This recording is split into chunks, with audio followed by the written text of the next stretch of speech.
إذا السماء انفطرت وإذا الكواكب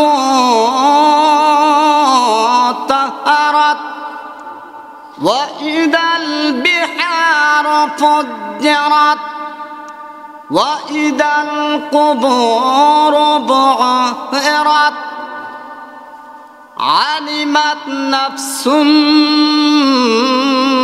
ما قدمت وأخرت يا أيها الإنسان ما غرك بربك الكريم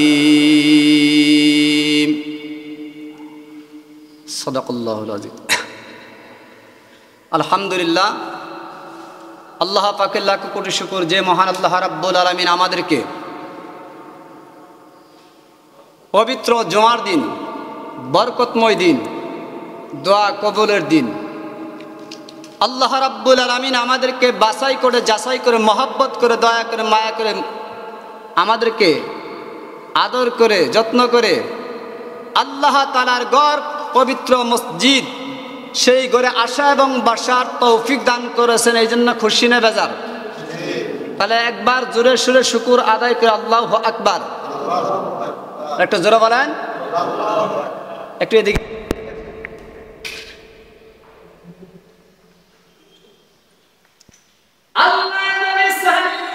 গোসল করে সুন্দর করে গোসল করার পরে আতর সুরমা লাগাইয়া মাথায় টুপি পরিধান করিয়া ভালো পোশাক উত্তম জামা থাকলে জামা পরিধান করার পরে যখন কোনো বান্দা তার ঘর থেকে পবিত্র জুমার দিন জুমার নামাজ আদায় করার জন্য যখন কোনো বান্দা জুমার নামাজ আদায় করার জন্য আল্লাহর পবিত্র ঘর মসজিদের দিকে রওনা করে, আমার আল্লাহ রাব্বুল আলামিন বলেন তার প্রত্যেকটি কদমের বিনিময়ে আমি আল্লাহ রাব্বুল আলামিন এক এক বছর রোজা রাখার সওয়াব আমি আল্লাহ দান করে দেই। একটু জোরে বলেন, নাকি রাগ করছেন? কে আছি যে আমরা এক এক বছর একাধারে রোজা রাখতে পারি? হাত উঠান। পারি? পারি আমরা? পারি না।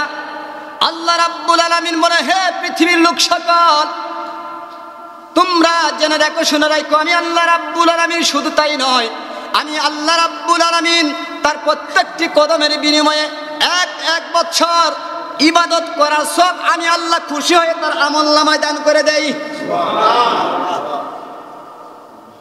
এই যে সুবহানাল্লাহ বললাম, সুবহানাল্লাহ বলা তো সব। আল্লাহু আকবার বলেন। যেই ব্যক্তি পবিত্র জুমার দিন মুয়াজ্জিন আযান দেয় আল্লাহু আকবার, আল্লাহু আকবার, আল্লাহ সবচেয়ে ছোট নাকি? আল্লাহ সবচেয়ে আল্লাহ সবচেয়ে বড়। যখন কোন মুয়াজ্জিন যখন আল্লাহর পবিত্র মসজিদে যখন আযান দেয় আল্লাহু আকবার, আল্লাহু আকবার, আল্লাহ সবচেয়ে বড়। এই আযান যখন কোনো বান্দার কানে পৌঁছে যায়, পৌঁছে যাওয়ার সাথে সাথে যখন কোনো বান্দা ঘর থেকে নামাজের জন্য রওনা করে, আমার আল্লাহ রাব্বুল আলামিন খুশি হয়ে তার আমলনামায় একটা উট কুরবানি সওয়াব তার আমলনামায় দান করে দেন। শুধু তাই নয়, আমার আল্লাহ রাব্বুল আলামিন বলে, হে পৃথিবীর লোক সকল, যেই ব্যক্তি দ্বিতীয়বার প্রবেশ করলো মুয়াজ্জিন আযান দেওয়ার সঙ্গে সঙ্গে তার আমলনামায় একটু গরু কুরবানির সব আমার আল্লাহ রাব্বুল আলামিন খুশি হইয়া উপহার স্বরূপ তাকে তার আমলনামায় একটি গরু কুরবানির সব তার আমলনামায় দান করে দেন। একটু জোরে বলেন। শুধু তাই নয়, তৃতীয় নাম্বার যেই ব্যক্তি প্রবেশ করলো তার আমলনামায় একটা বকরি সদকা করলে যে সব হয় সেই সব তার আমলনামায় আমার আল্লাহ রাব্বুল আলামিন খুশি হয়ে দান করে। চার নম্বরে যেই ব্যক্তি প্রবেশ করলো তার আমলনামায় আমার আল্লাহ রাব্বুল আলামিন কি দান করেন? আমরা কিন্তু প্রতি জুমায় শুনি, প্রত্যেকটা মসজিদে ইমাম সাহেবরা আলোচনা করেন। না, এখানে কারেন্ট তো নেই বেশি। 4 নম্বরে যেই ব্যক্তি প্রবেশ করলো তার আমলনামায় একটি মুরগি চড়াই পাখি সদকা করলে যে সব হয় সেই সব তার আমলনামায় আমার আল্লাহ রাব্বুল আলামিন খুশি হয়ে দান করেন। একটু জোরে বলেন।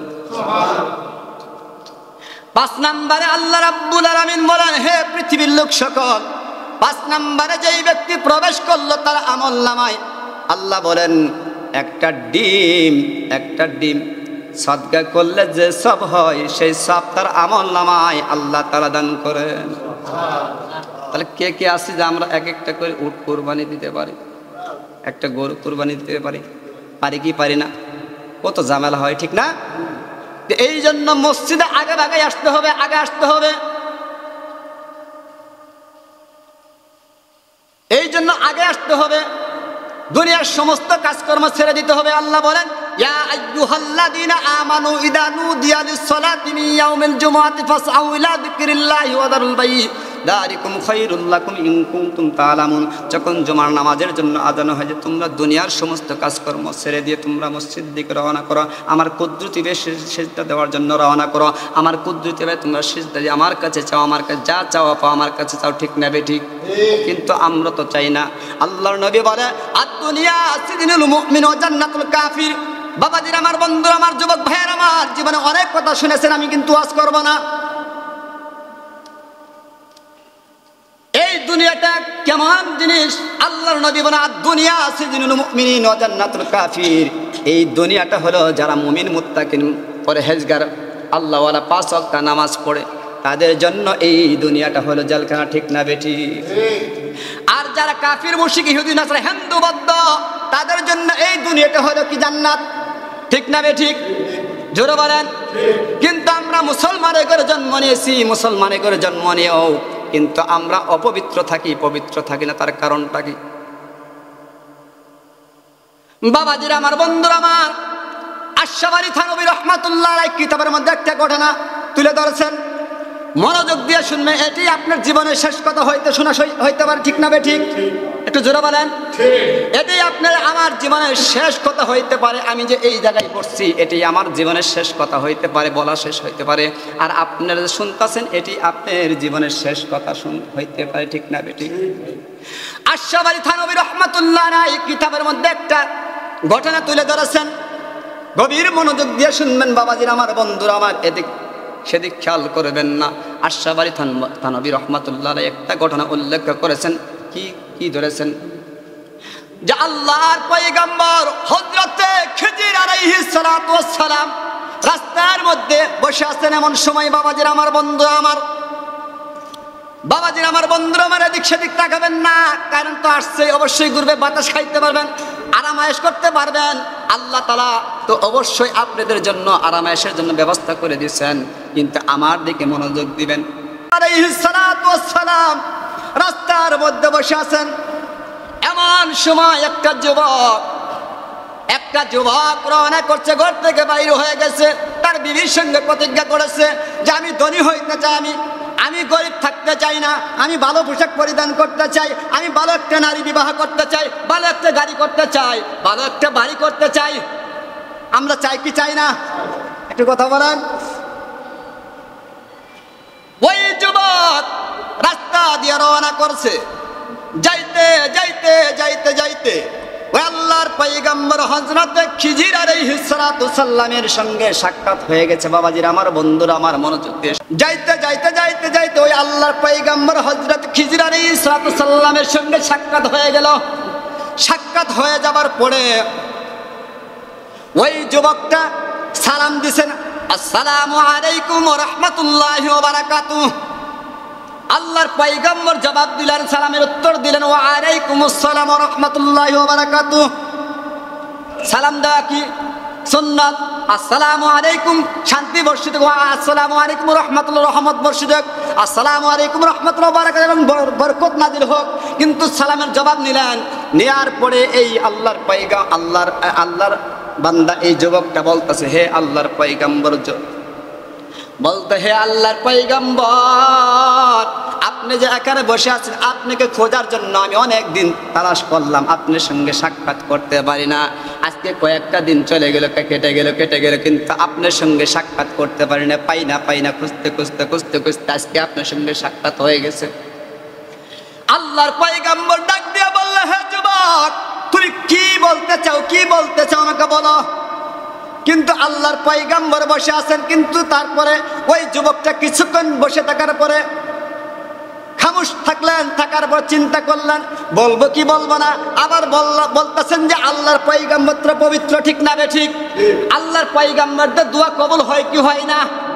একটু জোরে বলেন, নাকি আমার বাসা বসতে কঠিন হয়ে যাচ্ছে?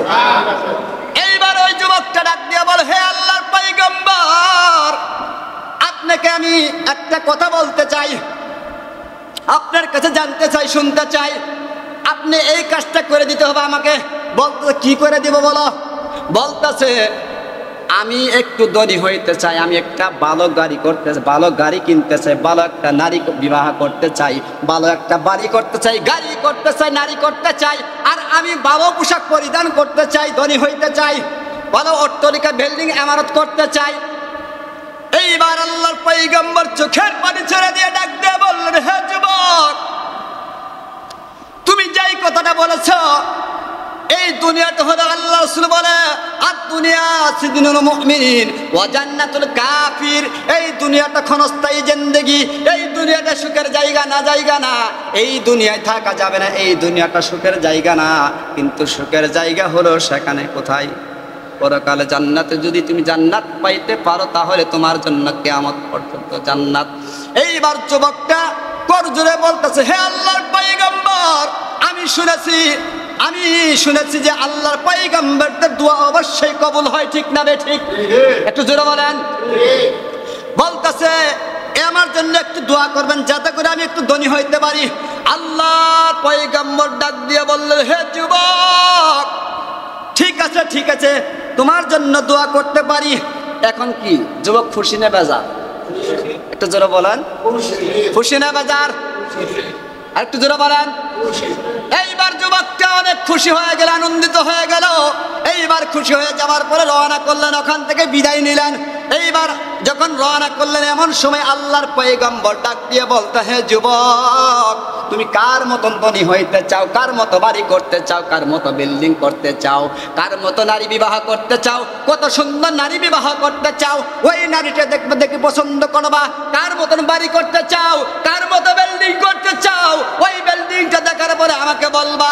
কার মতো সুন্দর গাড়ি করতে চাও? আমাকে দেখো, দেখার পর আমাকে বলবা, আমি তোমার জন্য দোয়া করে দিব। অবশ্যই আমার দোয়া আল্লাহ কবুল করে নিবে। এইবার যুবকটা খুশি হইয়া রওনা করে দিলেন। ঘুরতে ঘুরতে ঘুরতে ঘুরতে অনেক দিন চলে গেল, কয়েকটা দিন চলে গেল। কিতাবের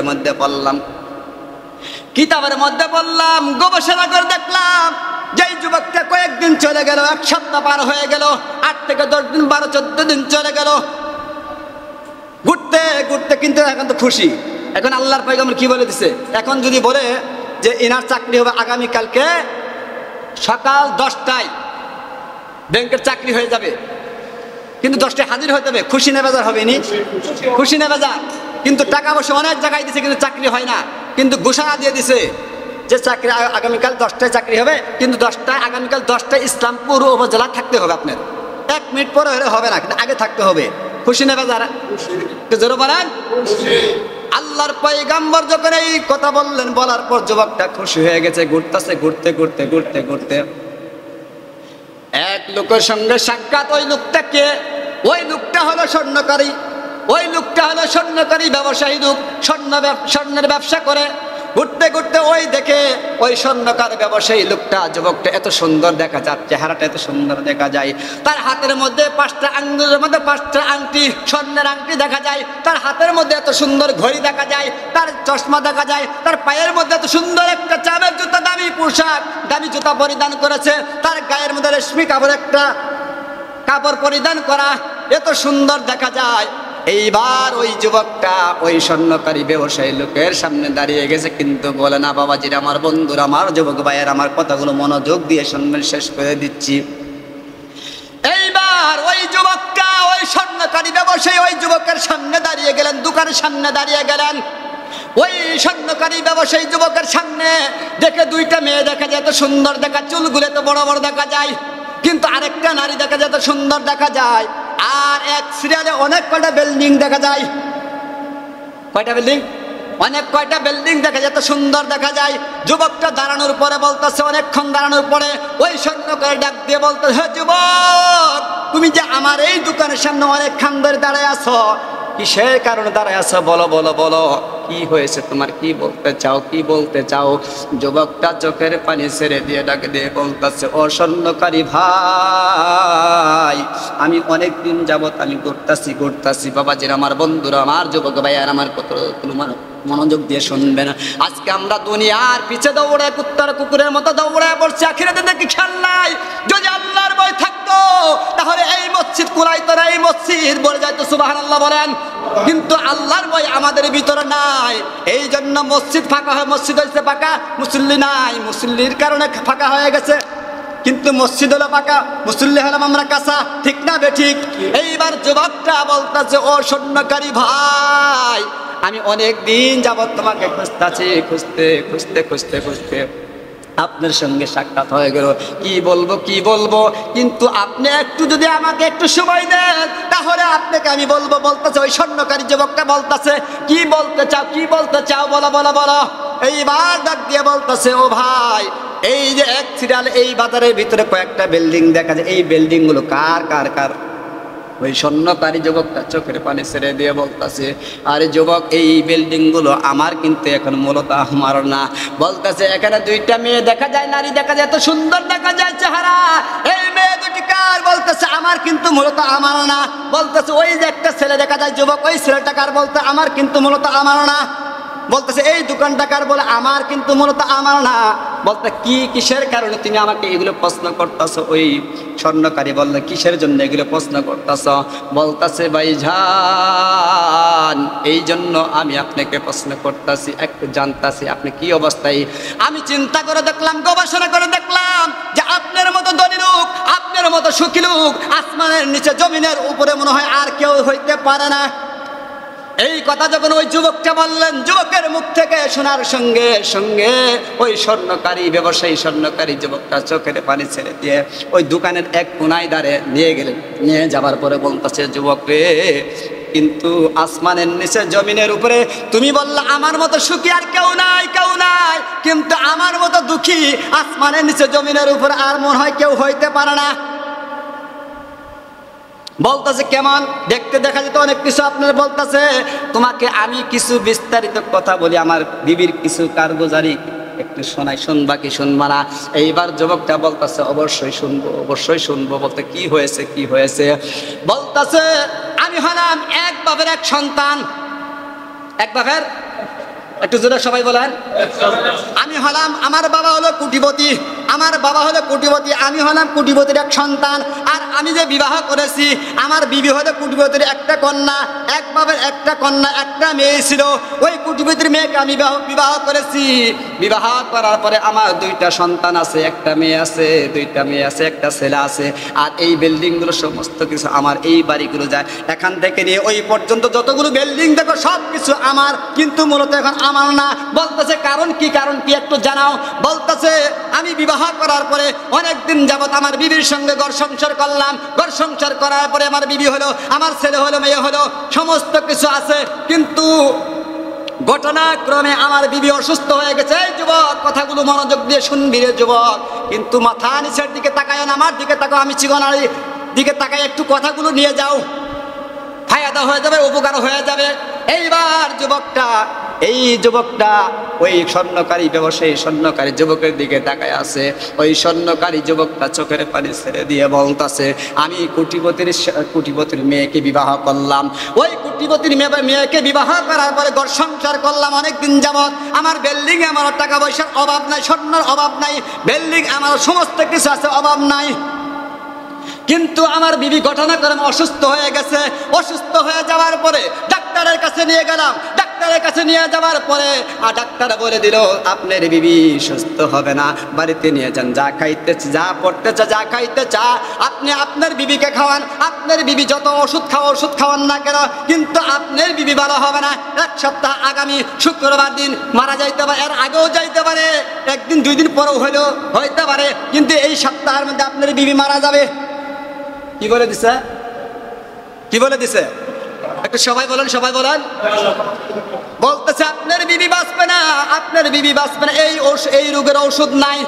এইবার ওই স্বর্ণকারী যুবকটা তার বিবিকে সঙ্গে করে বাড়িতে নিয়ে আসলেন। আসার পরে, সময় শেষ করে দিব, শেষ করে দিই, যাক সংক্ষিপ্ত করছি, যাক আলহামদুলিল্লাহ। এইবার ওই যুবকটা, স্বর্ণকারী যুবকটা তার বিবিকে সঙ্গে করে বাড়িতে নিয়ে আসলেন, ফলমূল তার সামনে হাজির করে দেয়, খাইতাছে, কিন্তু ওই স্বর্ণকারী যুবক ওই বিবির সামনে তার মাথার কাছে যাইয়া, তার সুতানের কাছে যাইয়া চোখের পানি ছেড়ে দিয়ে কান্দে গুনগুন করে কান্দে, হারে ও প্রাণের বিবি, তোমার সঙ্গে অনেক দিন যাবৎ ঘর সংসার করলাম, তুমি যদি মারা যাও আমার ছেলে মেয়েগুলো ইতিম হয়ে যাবে, আমার ছেলেগুলো ইতিম হয়ে যাবে, মেয়েগুলো ইতিম হয়ে যাবে, আমার ছেলে কাকে আম্মু বলে ডাক দিবে, আমার মেয়ে কাকে আম্মু বলে ডাক দিবে, তুমি তো দুনিয়া থেকে বিদায় হয়ে যাবা। ডাক্তারে বলে দিছে। এখন চোখের পানি ছেড়ে কাঁদে, তিনি আর খানা খায় না, কিন্তু তার বিবি খানা খায়, অবশ্যই খানা খায়, অসুস্থ মানুষ, কিন্তু তার স্বামী খানা খায় না। ওই স্বর্ণকারী যুবকটা চিন্তায় চিন্তিত হয়ে গেছে, আরে আমার বিবি তো দুনিয়া থেকে বিদায় হয়ে যাবে, আরে আমার ছেলে মেয়েগুলো ইতিম হয়ে যাবে, চোখের পানি ছেড়ে কাঁদে।